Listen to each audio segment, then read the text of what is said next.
Okay, go live Ustaz.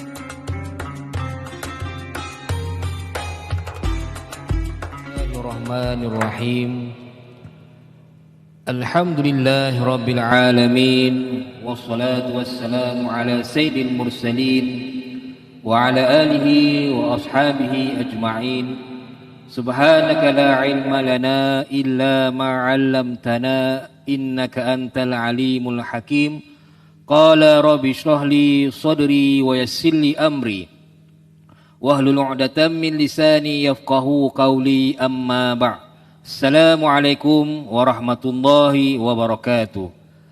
Alhamdulillah, bersyukur kita kehadrat Allah Subhanahu wa taala dengan limpah kurnianya dapatlah bersama-sama kita pada hari yang penuh berkat ini, hari Yaumul Jumaah, untuk sama-sama kita teruskan program Mau'izah siri yang ke-18 bagi tahun 2022. Insya-Allah pada hari yang penuh berkat ini kita akan kongsikan, kita akan berbicara, kita akan berdiskusi berkenaan tajuk usaha, doa dan tawakal. Alhamdulillah, dalam kehidupan kita sebagai seorang manusia, Allah datangkan kepada kita dengan pelbagai ujian, pelbagai musibah. Adanya Allah berikan nikmat yang tidak terhitung kepada kita. Ada juga ujian, musibah yang Allah berikan bukanlah untuk menzalimi manusia itu, tetapi Allah Subhanahu wa taala amat mengetahui bahawa setiap sesuatu yang diberikan kepada hamba-Nya itu pasti ada hikmah dan pasti ada sebab musabab yang berlaku. Tuan-tuan dan puan-puan yang dirahmati Allah Subhanahu wa taala, Allah Subhanahu wa taala mengajar umat Islam kita semua dengan pelbagai ilmu untuk bagaimana kita meneruskan kehidupan kita. Antaranya ilmu yang Allah berikan kepada kita adalah berkenaan dengan doa. Bagaimana kita nak berusaha, bagaimana kita bertawakal kepada Allah Subhanahu wa taala bagi setiap perkara yang Allah berikan kepada kita semua manusia. Pastinya setiap manusia itu tidak sama nikmat yang Allah berikan kepada setiap orang. Ujian dan juga musibah yang Allah berikan kepada saya, kepada orang lain, pastinya tidak sama dengan setiap manusia yang Allah ciptakan. Jadi untuk kita menghadapi hari-hari kita dengan pelbagai ujian, musibah, nikmat, mestilah disandari, mestilah dengan ilmu dan mestilah dengan konsep ajaran Islam yang sesuai. Antaranya adalah kita berdoa, kita berusaha dan juga kita bertawakal kepada Allah Subhanahu wa taala bagi sesuatu perkara yang kita akan hadapi dalam kehidupan kita. Muslimin yang muslimat yang dirahmati Allah Subhanahu wa taala. Jadi sebelum kita lebih lanjut berbicara mengenai tajuk kita pada hari ini berkenaan dengan tawakal, doa dan usaha, marilah sama-sama untuk kita mengenali sedikit definisi pengenalan berkaitan dengan tawakal. Tawakal dari segi bahasa adalah bermaksud kata terbitan daripada perkataan wakalah, iaitu wakil. Jadi sifat manusia ini adalah dia menyerahkan segala urusan dirinya kepada Allah Subhanahu wa taala, tetapi dengan syarat adalah usahanya adalah doanya sebelum kita menyerahkan tawakal kita atas segala urusan diri kita kepada Allah Subhanahu wa taala. Tawakal juga ini bermaksud perlakuan manusia yang membebaskan hati kita ini semua daripada kebergantungan selain Allah Subhanahu wa taala. Hanya Allah sahajalah tempat untuk kita bergantung. Iyyaka na'budu wa iyyaka nasta'in. Hanya kepada Allah sahajalah kita sembah dan hanya kepada Allah sahajalah kita meminta pertolongan. Tawakal ini juga memberi maksud menyerahkan keputusan segala sesuatu berkaitan dirinya hanya semata-mata kepada Allah Subhanahu wa taala. Dan juga kalau kita simpulkan definisi tawakal ini menurut Islam adalah bermaksud penghayatan, kita menghayati sifat tawakal kepada Allah Subhanahu wa taala, iaitu tidak bermakna penyerahan bulat-bulat segala sesuatu yang berkaitan dengan urusan kehidupan kita kepada Allah tanpa sebarang usaha, ikhtiar dan juga doa. Jadi tawakal ini mestilah seiring dengan usaha dan doa. Kalau kita UiTM ni ada moto, usaha takwa mulia. Hari ini moto kita, tajuk kita pada hari ini adalah usaha, doa dan tawakal. Yang bolehlah kita jadikan inspirasi dalam kehidupan kita untuk kita menjalani kehidupan kita sebagai seorang mukmin yang berjaya. Tuan-tuan dan puan-puan yang dirahmati Allah Subhanahu wa taala, tawakal tanpa terlebih dahulu berusaha dan bekerja bersungguh-sungguh adalah perkara yang sangat ditegah dan dicela oleh Islam dan juga Allah Subhanahu wa taala. Jadi kita lihat kepada penjelasan konsep tawakal dalam Al-Quran. Dalam Al-Quran Allah Subhanahu wa taala berfirman, Rabbul masyriqi wal maghribi la ilaha illa wa fattakhizhu wakila. Rabbul masyriqi wal maghrib. Dialah Allah, Tuhan untuk timur dan barat. La ilaha illa huwa. Tidak ada Tuhan selain dia. Huwa fattakhizhu wakila. Maka jadikanlah dia sebagai pelindung kita, tempat kebergantungan kita kepada Allah Subhanahu wa taala. Allah Subhanahu wa taala berfirman dalam surah At-Taubah ayat yang ke-59, A'udzu billahi minasyaitonir rajim. Walau annahum radu ma atahumullahu wa rasuluhu wa qalu hasbunallah sayu'tinallahu min fadlihi wa rasuluhu inna ilallahi raghibun. Yang bermaksud, dan sekiranya mereka benar-benar redha dengan apa yang diberikan kepada mereka oleh Allah dan Rasulnya, dan berkata, cukuplah Allah bagi kami. Allah dan Rasulnya akan memberikan kepada kami sebahagian dari kurniaannya. Sesungguhnya kami orang-orang yang berharap. Sesungguhnya kami orang-orang yang berharap kepada Allah Subhanahu wa taala. Kita ni berharap, bertawakal sepenuhnya kepada Allah Subhanahu wa taala. Inna ilallahi raghibun. Jadi tuan-tuan dan puan-puan muslimin dan muslimat yang dirahmati Allah Subhanahu wa taala, sedikit pandangan ulama berkenaan dengan konsep tawakal ini. Menurut Ibnu Al-Qayyim menyebutkan tawakal ini memiliki beberapa komponen, beberapa syarat, indikatornya. Sekiranya kita tidak penuhi komponen indikator tersebut, tidak akan tercapai hakikat penghayatan mengenai konsep tawakal yang kita sebut tadi. Yang pertamanya adalah syaratnya komponen tawakal ini untuk kita hayati pelaksanaan amalan tawakal ini adalah, yang pertama adalah kita mengenal nama Allah, menghayati, memahami nama-nama Allah dan juga sifatnya. Bila kita memahami, mengetahui Asmaul Husna, sifat-sifat Allah, jadi dalam hati kita, dalam keimanan, ketauhidan dalam diri kita ini, kita pasakkan bahawa Allah Subhanahu wa taala itu tempat sepenuhnya untuk kita bergantung. Allah Subhanahu wa taala itu bersifat Ar-Rahmanur Rahim.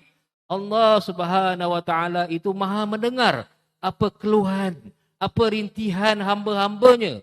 Jika kita ada masalah, sama ada di rumah, masalah di tempat kerja, masalah di rumah, masalah dengan kawan-kawan, sosial dan sebagainya, Allah Subhanahu wa taala Maha mendengar rintihan, Maha mendengar doa kita, Maha melihat, menganalisa usaha kita dan Allah Subhanahu wa taala insya-Allah akan memperkenankan doa kita bila adanya komponen tawakal ini disusuli dengan usaha dan doa berdasarkan sifat-sifat Allah yang kita semua sudah maklum dan juga sifat Allah Subhanahu wa taala.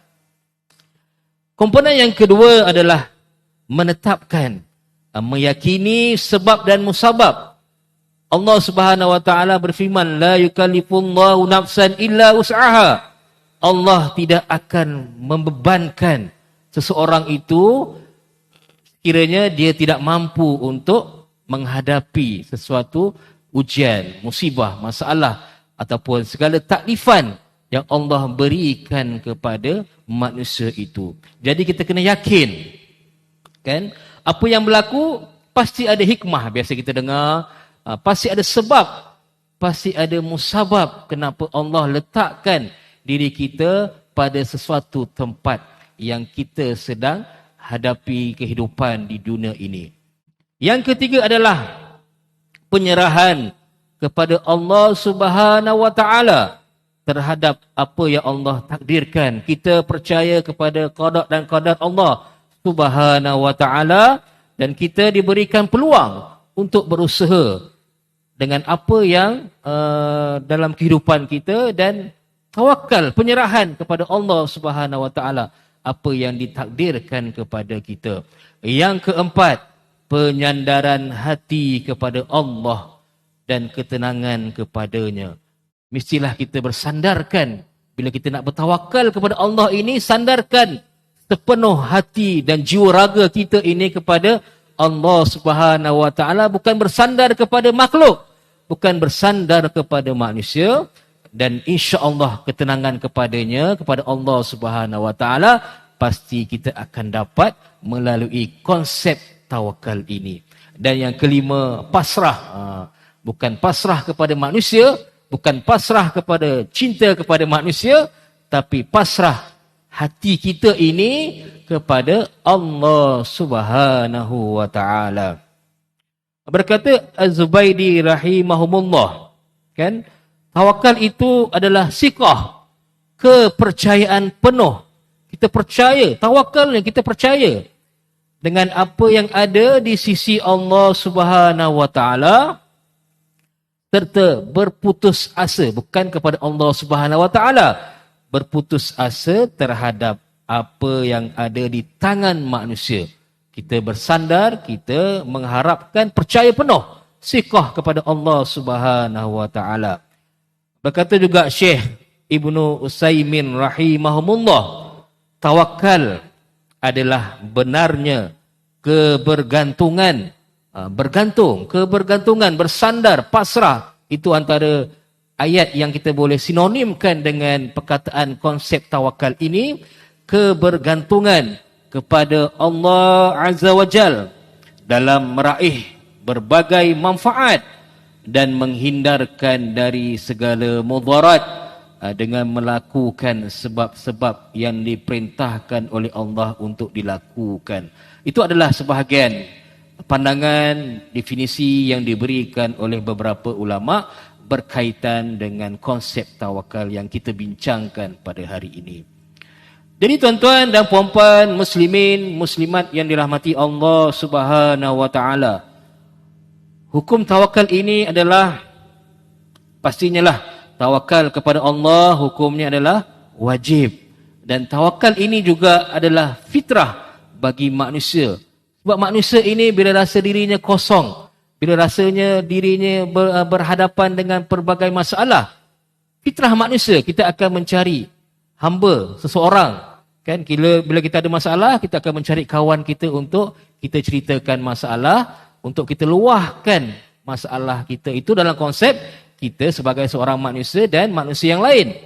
Tetapi kita ada Allah pencipta kita yang berhak untuk kita sembah dan kita mohon segala apa yang kita hajati dan kita luahkan apa masalah yang kita hadapi kepada Allah Subhanahu wa taala. Itu adalah fitrah manusia. Jadi tawakal itu adalah fitrah, sunnatullah, fitrah bagi setiap kejadian, setiap manusia yang ada di muka bumi ini. Dan juga tawakal kepada makhluk adalah syirik. Na'udzubillahi min zalik. Kita minta jauhkan, kita tidak dibenarkan. Haram hukumnya, syirik hukumnya untuk kita bergantung sepenuhnya kepada manusia ataupun makhluk yang lain daripada Allah Subhanahu wa taala. Jadi kalau kita lihat dalil hukum tawakal ini yang berkaitan bahawa tawakal ini hukumnya adalah wajib, Allah Subhanahu wa taala mengaitkan tawakal ini dengan iman. Kiranya kita nak beriman kepada Allah Subhanahu wa taala, wajib hukumnya untuk kita beriman kepada Allah Subhanahu wa taala, mestilah kita adanya sifat tawakal kita kepada Allah Subhanahu wa taala berdasarkan firman Allah Subhanahu wa taala, wa 'alallahi fatawakkalu in kuntum mu'minin. Yang bermaksud, dan bertawakallah kamu hanya kepada Allah jika kamu orang-orang yang beriman. Surah Al-Ma'idah. Iman, tawakal. Benda yang selari, yang perlu ada pada diri kita manusia yang beriman kepada Allah Subhanahu wa taala. Firman Allah Subhanahu wa taala, a'udzubillahi minasyaitonir rajim, walillahi ghaibus samawati wal ardh wa ilaihi yurja'ul amru kulluhu fa'budhu wa tawakkal 'alaihi wa ma rabbuka bighafilin 'amma ta'malun. Yang bermaksud, dan milik Allah meliputi rahsia langit dan bumi, walillahi ghaibus samawati wal ardh, dan milik Allah meliputi rahsia langit dan bumi, dan kepadanya wa ilaihi yurja'ul amru, dan kepadanya segala urusan dikembalikan, maka sembahlah dia, fa'budhu wa tawakkal 'alaihi, dan bertawakkallah kepada Allah Subhanahu wa taala. Wa ma rabbuka bighafilin 'amma ta'malun, dan Tuhanmu tidak akan lengah terhadap apa yang kamu kerjakan. Tuan-tuan dan puan-puan yang dirahmati Allah Subhanahu wa taala, firman Allah Subhanahu wa taala dalam surah Al-Furqan berkaitan dengan dalil hukum tawakal ini, a'udzubillahi minasyaitonir rajim, wa tawakkal 'alal hayyil ladzi la yamutu wasabbih bihamdihi wa kafa bihi bizunubi ibadihi khabira. Yang bermaksud, wa tawakkal 'alal hayyil ladzi la yamut, dan bertawakallah, kita bertawakal kepada Allah yang maha hidup, yang tidak mati. Kan dalam surah ini Allah Subhanahu wa taala memerintahkan kita bertawakal kepada Allah dan bertasbihlah dengan memujinya, wasabbih bihamdi, dan cukuplah dia maha mengetahui dosa hamba-hambanya. Surah Al-Furqan. Tuan-tuan dan puan-puan yang dirahmati Allah Subhanahu wa taala, tawakal ini adalah merupakan satu sendi cabang keimanan dan tauhid kepada Allah Subhanahu wa taala. Nak tak nak, kita kena mengamalkan konsep tawakal ini dalam kehidupan kita. Tawakal ini juga adalah berlandaskan keyakinan kita kepada Allah Subhanahu wa taala, bahawa Allah, kita yakin Allah adalah Tuhan yang menguasai segala sesuatu, dan Allah juga yang mengatur segala perkara di atas muka bumi ini dan juga di atas alam ini. Allah juga yang menentukan keberuntungan atau kerugian seseorang. Allah dah tetapkan dalam qada dan qadar kita keberhasilan dan juga kegagalan seseorang. Tetapi bukanlah bermakna kita hanya berserah kepada apa yang telah ditakdirkan. Kita masih lagi boleh berusaha untuk mempertingkatkan keimanan kita, untuk mempertingkatkan kehidupan kita, untuk mempertingkatkan amalan kita untuk menjadi manusia yang lebih baik daripada sebelum ini. Jadi tuan-tuan dan puan-puan, muslimin dan muslimat yang dirahmati Allah Subhanahu wa taala. Kita ini manusia. Kita perlu sedar bahawa kita adalah makhluk yang harus sedar bahawa kita perlukan bimbingan dan pertolongan daripada Allah yang Maha Kuasa, kan? Melalui ajaran Islam, melalui nas-nas syarak yang telah ditetapkan oleh Islam, melalui Al-Quran dan hadis dan ijma' ulama. Itulah bimbingan yang perlu kita ikuti supaya kehidupan kita tidak tersasar daripada landasan yang telah Allah Subhanahu wa taala tetapkan kepada kita. Kita hanya berusaha. Manusia perlu berusaha dan hanya Allah yang akan menentukan hasil akhirnya. Walau bagaimana usaha kita sekalipun, kalau Allah katakan itulah setakat kemampuan kita, itulah yang Allah akan berikan, kerana Allah pasti mengetahui apa yang terbaik buat hamba-Nya. Keimanan dan ketauhidan dilandasi keyakinan bahawa Allah adalah pencipta yang berkuasa, sedang manusia adalah makhluk yang tidak berdaya di hadapan Allah Subhanahu wa taala. Janganlah kita takbur dengan apa yang ada kita pada hari ini, dengan mungkin Allah berikan nikmat yang sementara bagi kita, baik dari sudut pangkat, harta, kemewahan, keselesaan apa yang kita ada pada hari ini, sebab semuanya itu Allah Subhanahu wa taala boleh ambil daripada kita bila-bila masa, bila kita tidak mensyukuri apa yang Allah Subhanahu wa taala berikan kepada kita dan kita kufur nikmat dengan apa yang Allah berikan kepada kita.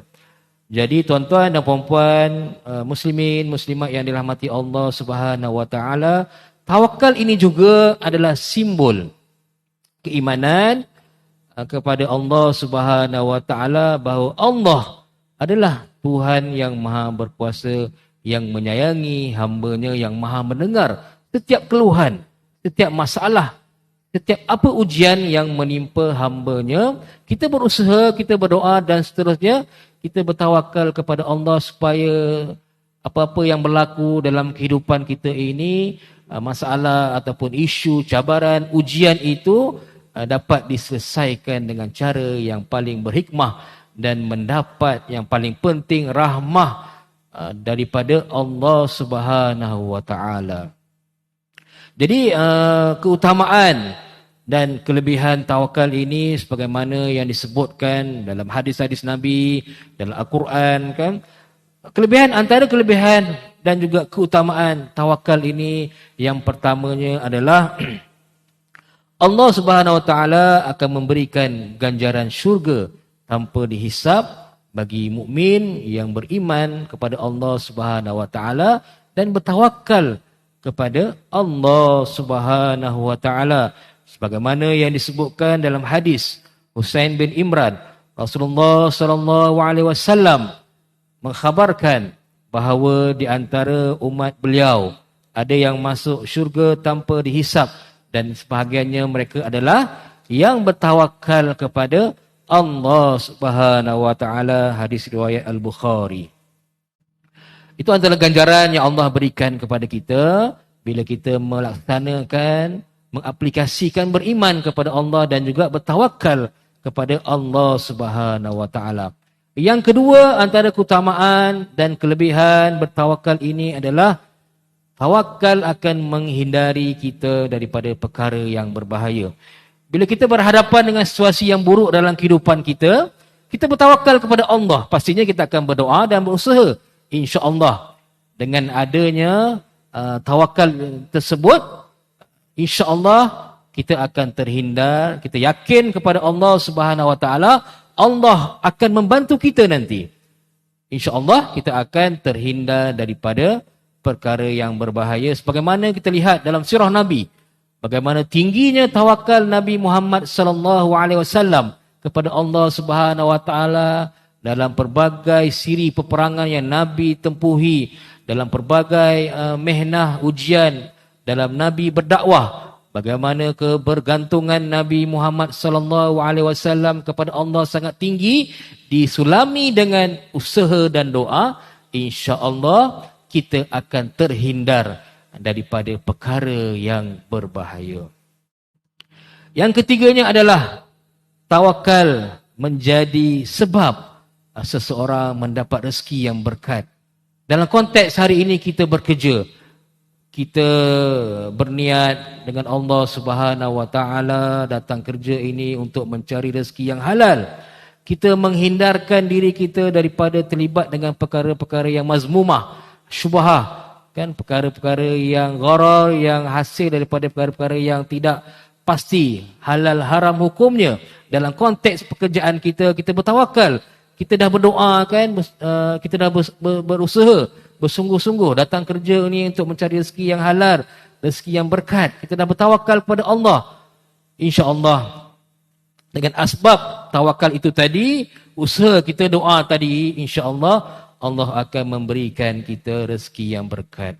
Yang keempat, tawakal pastinya lah menjadi sebab mendapat kasih sayang dan cinta Allah Subhanahu Wa Taala. Allah sangat suka kepada orang yang bertawakal. Dan yang kelima, Allah melindungi orang yang bertawakal kepadanya dari apa yang ditakutinya.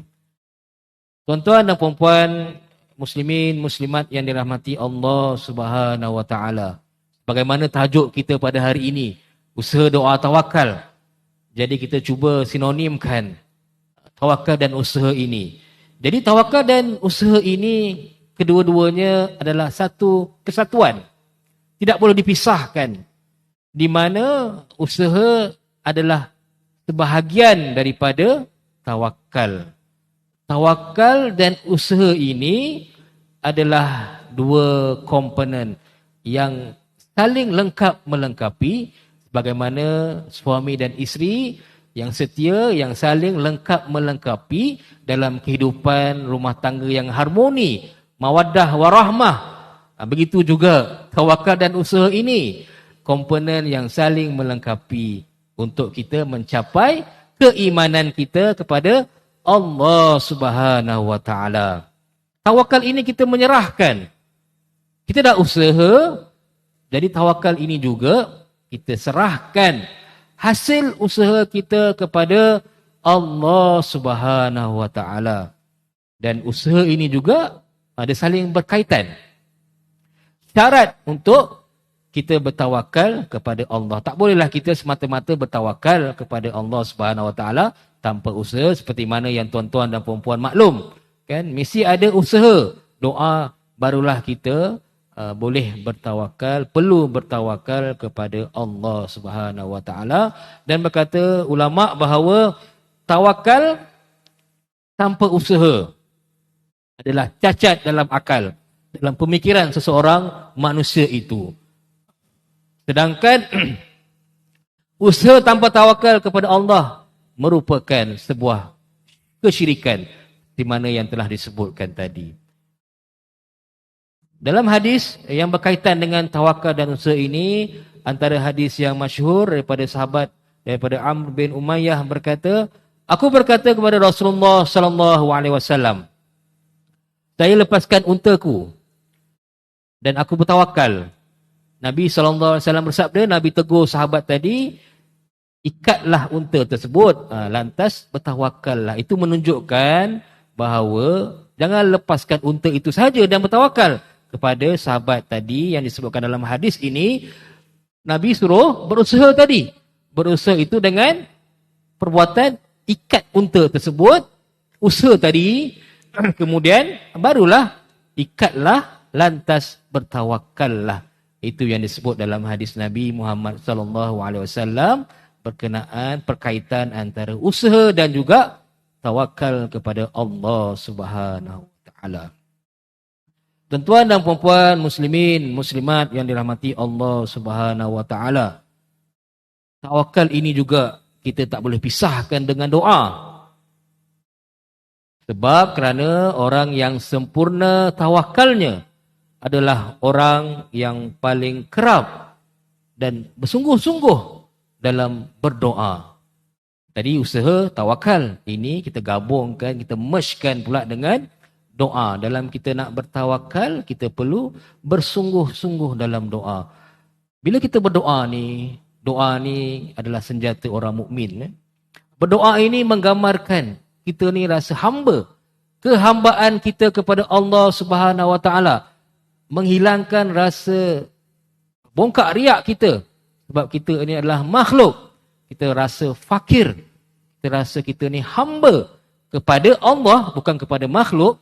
Kepada Allah yang paling dalam bila kita berdoa.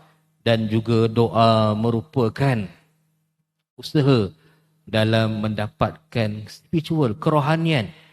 Kan? Motivasi yang tinggi bagi diri kita sendiri yang paling sempurna. Allah Subhanahu Wa Taala berfirman, A'udzubillahi minasyaitonirrajim. Ya ayuhan nas antumul fuqara'u ilallah wallahu ghaniyul hamid. Wahai manusia, ya ayuhan nas antumul fuqara ilallah, kamulah yang berkehendak kepada Allah. Wallahu ghaniyul hamid, dan Allah dialah yang maha kaya, tidak memerlukan sesuatu, lagi maha terpuji. Tuan-tuan dan puan-puan, muslimin, muslimat yang dirahmati Allah, itulah tadi kenapa manusia ini perlu berdoa kepada Allah. Sebab Allah lah yang paling maha kaya, Allah lah yang paling sempurna, yang maha terpuji, yang kita perlu mengabdikan diri kita kepada Allah Subhanahu Wa Taala. Allah Subhanahu Wa Taala berfirman dalam surah Al-Mu'minun, surah Al-Mu'min ayat ke-60, A'udzubillahi minasyaitonirrajim. Wa qala rabbukum ud'uni astajib lakum. Innal ladzina yastakbiruna 'an ibadati sayadkhuluna jahannama dakhirin. Yang bermaksud, dan Tuhanmu berfirman, wa qala rabbukum ud'uni, berdoalah kepadaku, insya-Allah nescaya akan Allah Subhanahu Wa Taala perkenankan bagimu. Sesungguhnya innal ladzina yastakbiruna an ibadati, sesungguhnya orang-orang yang menyombongkan diri dari menyembahku akan masuk neraka jahanam dalam keadaan hina dan dina. Jadi tuan-tuan dan puan-puan, muslimin, muslimat yang dirahmati Allah Subhanahu Wa Taala, manusia ini sangat dituntut supaya berdoa dengan bersungguh-sungguh. Berdoalah kepada Allah Subhanahu Wa Taala, mintalah kepada Allah Subhanahu Wa Taala yang Maha mendengar dengan bersungguh-sungguh. Insya-Allah Allah akan perkenankan doa kita, cepat atau lambat. Itu bergantung kepada Allah Subhanahu Wa Taala, bergantung kepada usaha kita, doa kita dan tawakal kita kepada Allah Subhanahu Wa Taala. Doa ini adalah senjata mukmin, dan mukmin yang berjaya sentiasa berusaha untuk memperolehi kejayaan di dunia dan di akhirat, dan di dunia dan di akhirat melalui berdoa kepada Allah Subhanahu Wa Taala. Allah sahajalah yang menentukan kejayaan, sesuatu yang diusahakan, dan juga kita ni orang mukmin dilarang memohon pertolongan selain daripada Allah Subhanahu Wa Taala. Dan kalau kita lihat secara sepintas lalu definisi doa ini, doa adalah kita memohon sesuatu kebaikan, bukan mohon keburukan, kejahatan untuk orang lain.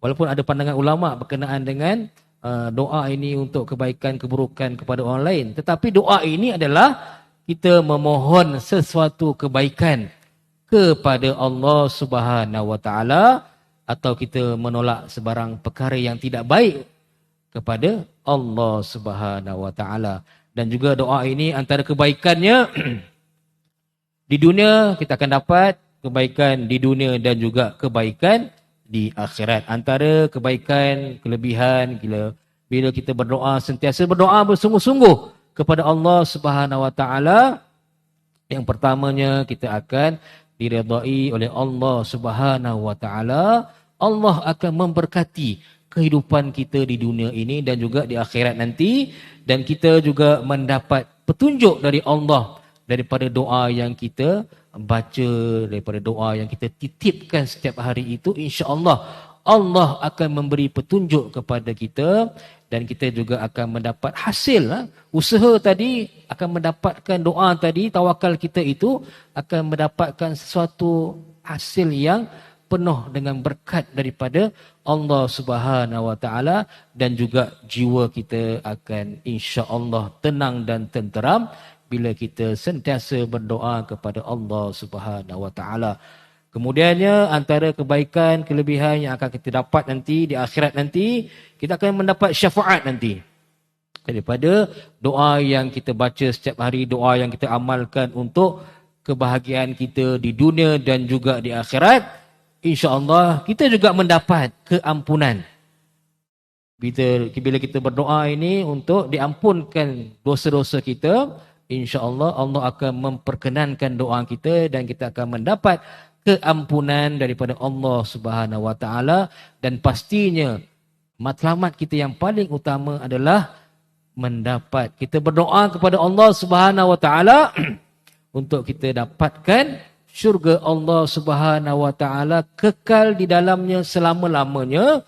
Itulah yang paling kita capai, yang paling kita impikan dalam kehidupan kita yang sementara ini, dan kita berdoa kepada Allah untuk kita terhindar daripada api neraka. Jadi antara tujuan berdoa ini adalah untuk, yang pertama adalah ibadah. Doa ini adalah ibadah khusus kita, yang ibadah yang disukai oleh Allah Subhanahu wa taala. Dan doa ini juga antara tujuannya adalah untuk kita perolehi kebaikan dan juga kejayaan untuk kita hidup di dunia dan akhirat. Dan doa ini juga untuk menjadikan kita orang yang tabah dengan ujian yang kita hadapi dalam kehidupan kita. Dan doa ini juga untuk mengelakkan kita rasa kecewa dan putus asa. Bila kita rasa kecewa dan putus asa, bersandarlah kita, berdoalah kita, bertawakallah kita kepada Allah Subhanahu wa taala. Jadi antara adab-adab berdoa ini secara ringkasnya, yang pertama adalah kita mestilah bersih dari hadas dan juga najis, kan? Bila kita nak solat itu, selepas solat kita boleh berdoa kepada Allah Subhanahu wa taala, mestilah kita bersih daripada hadas dan juga najis. Yang kedua, adab berdoa ini, berdoalah dengan hati yang ikhlas, yang hanya Allah Subhanahu wa taala yang mengetahui betapa ikhlasnya hati kita ini bila mana kita berdoa kepada Allah Subhanahu wa taala. Kita mestilah tawaduk kepada Allah Subhanahu wa taala dalam keadaan yang penuh dengan kesyukuran, tawaduk kepada Allah Subhanahu wa taala bila kita berdoa kepada Allah Subhanahu wa taala, berdoa dengan khusyuk. Kita memahami setiap doa yang kita bacakan supaya kita boleh menghayati doa yang kita ucapkan kepada Allah Subhanahu wa taala. Dan juga yang kelima, mengangkat kedua-dua tangan bila kita berdoa. Yang keenam, kita berdoa ini dengan mulakan dengan bismillah. Berselawat ke atas Nabi di awal dan di akhir doa itu sangat dituntut untuk kita berselawat ke atas Nabi Muhammad sallallahu alaihi wasallam serta ahli keluarga baginda. Yang ke-8, memilih masa dan waktu yang mustajab. Banyak kan Allah Subhanahu wa taala telah memberikan ruang kepada hamba-hambanya untuk berdoa melalui waktu-waktu yang dijanjikan oleh Allah Subhanahu wa taala. Waktu tersebut mustajab, doa yang akan diperkenankan oleh Allah Subhanahu wa taala dan juga menghadap kiblat. Jadi antara hikmah bila kita berdoa ni, tawakal kepada Allah Subhanahu wa taala, dia mendidik jiwa kita mengingati Allah, kan? Bila kita susah, kita doa kepada Allah, dan juga bila kita senang pun kita berdoa kepada Allah Subhanahu wa taala. Doa tawakal ini juga ada sebagai satu usaha. Kita dah berusaha, kita doa tawakal, itu juga usaha kita setelah kita berusaha bersungguh-sungguh. Jadi doa ini juga hikmahnya adalah untuk melatih diri kita untuk sabar, kan? walaupun kita berdoa tapi Allah Subhanahu Wa Taala menangguhkan doa kita itu tadi atas sebab-sebab tertentu, kita dilatih untuk bersabar, kan? Bertawakal lah. Dah doa tadi, kita usaha, kita bertawakal dan kita bersyukur dengan apa yang Allah Subhanahu Wa Taala berikan kepada kita. Dan juga antara hikmahnya adalah kita sentiasa dikasihi dan diridai oleh Allah Subhanahu Wa Taala bagi hamba-Nya yang selalu berdoa kepada Allah Subhanahu Wa Taala. Jadi tuan-tuan dan puan-puan muslimin muslimat yang dirahmati Allah Subhanahu Wa Taala, tawakal ini mestilah tidak boleh lari daripada usaha, doa dan juga tawakal. Nabi Muhammad SAW dalam apa-apa keadaan sekalipun, Nabi sentiasa berusaha, berdoa dan tawakal. Kita juga disarankan, kan? Ketika kita nak melaksanakan hukum ataupun keadilan, tak kisahlah dalam konteks kita berumah tangga, dalam konteks kita bekerja, dalam konteks kita dalam situasi untuk belajar dan sebagainya, kita kena gunakan konsep tawakal ini. Bagaimana Allah Subhanahu Wa Taala berfirman, "Wa makhtalaftum fihi min syai'in fa hukmuhu ila Allah." Tentang yang bermaksud tentang sesuatu apapun kamu berselisih, keputusannya terserah kepada Allah Subhanahu Wa Taala. Dalam kita berdakwah, kan? Dan kita menghadapi ujian dalam kita berdakwah, menyampaikan kebaikan kepada manusia yang lain, dalam kita menyeru kepada kebaikan, mencegah kepada kemungkaran yang berlaku di hadapan kita dan sebagainya, Allah Subhanahu Wa Taala mengingatkan kita supaya kita sentiasa bertawakal, menyerahkan kepada Allah Subhanahu Wa Taala sebagaimana firman Allah Subhanahu Wa Taala, fa in tawallaw faqul hasbiyallahu la ilaha illahu alaihi tawakkaltu wa huwa rabbul arsyil azim. Yang bermaksud surah At-Taubah ayat 129. Yang bermaksud jika mereka berpaling dari keimanan, maka katakanlah, cukuplah Allah bagiku, tidak ada Tuhan selain Dia, hanya kepadanya aku bertawakal, dan Dia adalah Rabb yang memiliki arasy yang agung. Jadi tuan-tuan dan puan-puan yang dirahmati Allah Subhanahu Wa Taala, dalam kehidupan kita, kita memerlukan DUIT, duit, kan? Tak ada duit, tak boleh buat apa-apa. Tapi dengan duit ini juga boleh menjerumuskan diri kita dalam lembah kemaksiatan.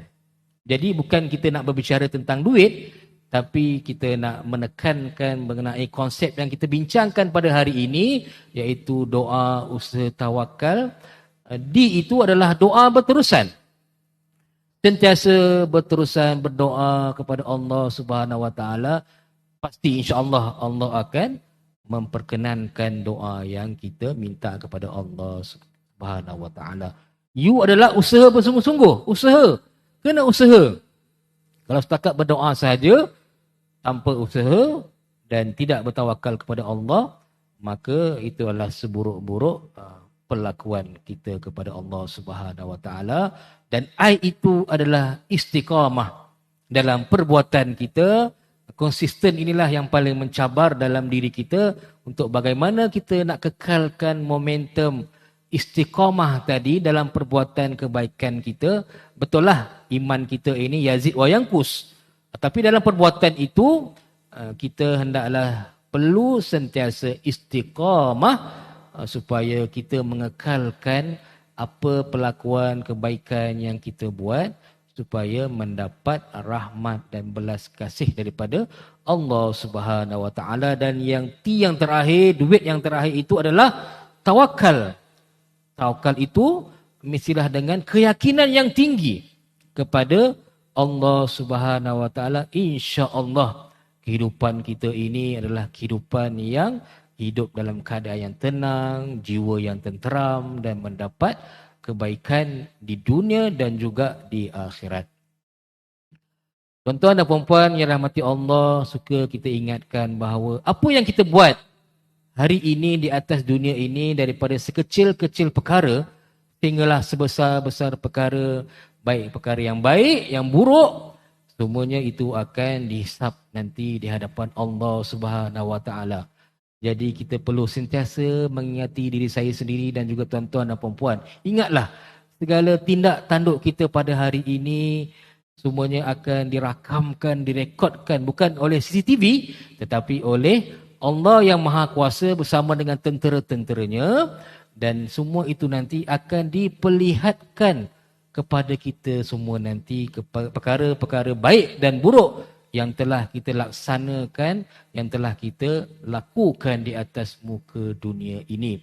Sebagaimana firman Allah Subhanahu Wa Taala dalam surah yang selalu kita baca, al-yawma nakhtimu ala afwaihim wa tukallimuna aydihim wa tashhadu arjuluhum bima kanu yaksibun. Hari tersebut, al-yawma nakhtimu ala afwaihim, pada hari tersebut akan dikunci mulut kita. Mulut kita ini yang bercakap tentang kebaikan ke keburukan ke akan dikunci. Al-yawma nakhtimu ala afwahihim wa tukallimuna aydihim, dan tangan-tangan, kaki-kaki kita, wa tukallimuna, akan berbicara bagi pihak mulut kita di hadapan Allah Subhanahu Wa Taala. Ini menjadi saksi dengan apa yang kita telah laksanakan di atas muka bumi ini. Jadi tuan-tuan dan puan-puan yang rahmati Allah Subhanahu Wa Taala, alhamdulillah, dengan ruang masa yang telah diberikan dengan keizinan daripada Allah Subhanahu Wa Taala, dapatlah saya berkongsikan sedikit ilmu berkaitan dengan tajuk kita pada hari ini, doa, usaha dan tawakal. Semoga apa yang telah disampaikan pada hari ini menjadi peringatan yang sangat penting untuk diri saya sendiri dan juga tuan-tuan dan puan-puan yang sudi meluangkan masa dalam program Mau'izah kita pada hari ini. Saya memohon maaf sekiranya apa yang dituturkan tersilap kata, terkasar bahasa. Yang baik itu datangnya daripada Allah Subhanahu Wa Taala dan yang buruk itu daripada kelemahan diri saya. Saya akhiri dengan lafaz aqulu qauli hadza wa astaghfirullahal azim li wa lakum wa billahi taufiq wal hidayah. Assalamualaikum warahmatullahi wabarakatuh.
علما نافعا ووافقني عملا مقبولا ربي زدني علما نافعا ووافقني عملا مقبولا ووهب لي رزقا واسعا وتوب علينا توبة نصوحا ووهب لي رزقا واسعا وتوب علينا توبة نصوحا